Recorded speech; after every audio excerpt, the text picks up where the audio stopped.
Assalamualaikum warahmatullahi wabarakatuh. Perkenalkan, nama saya Dwi Wulandari dari kelas 12 IPA 2 absen 14. Di sini saya dari kelompok 6 dengan materi masalah mursalah. Di sini saya akan mempresentasikan hasil atau PowerPoint saya, dan apabila ada kekurangan nantinya atau dalam menjelaskan saya tidak lancar atau ada halangan yang lain, mohon maaf yang sebesar-besarnya. Di sini pengertian maslahah mursalah menurut bahasa mempunyai arti maslahah dapat berarti kebaikan, kebermanfaatan, kepantasan, kelayakan, keselarasan, dan kepatutan. Sementara kata mursalah sendiri ini merupakan isim ma'ruf dari kata arsalah yang artinya terlepas atau bebas.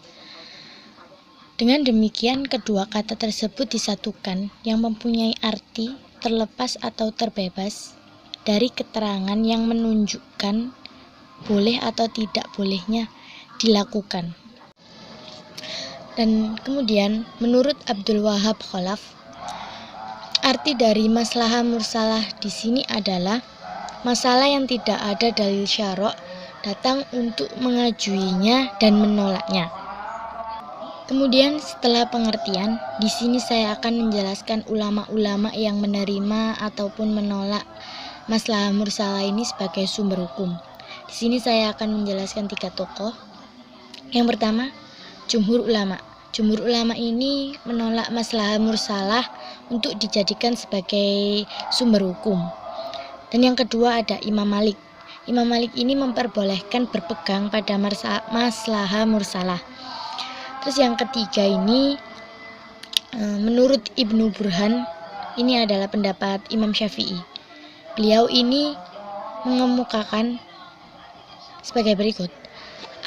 Apabila maslahah mursalah itu sesuai dengan dalil kulli atau dalil jaz'i dari syara', maka maslahah mursalah ini diperbolehkan untuk dijadikan pegangan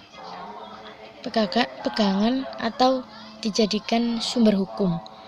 Yang kemudian adalah syarat-syarat maslahah mursalah.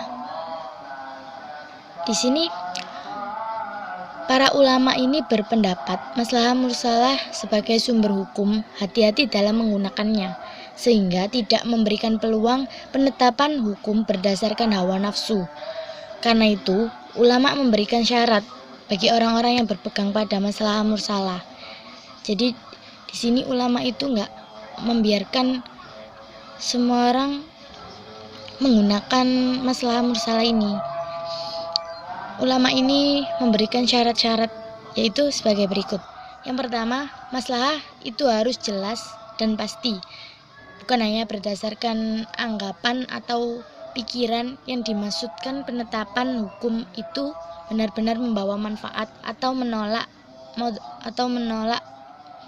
mudarat. Mudarat atau itu manfaat.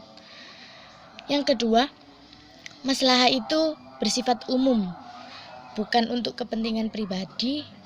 Penetapan hukum itu memberikan manfaat kepada manusia terbanyak atau menolak mudarat dari mereka, bukan untuk kepentingan individu atau seorang.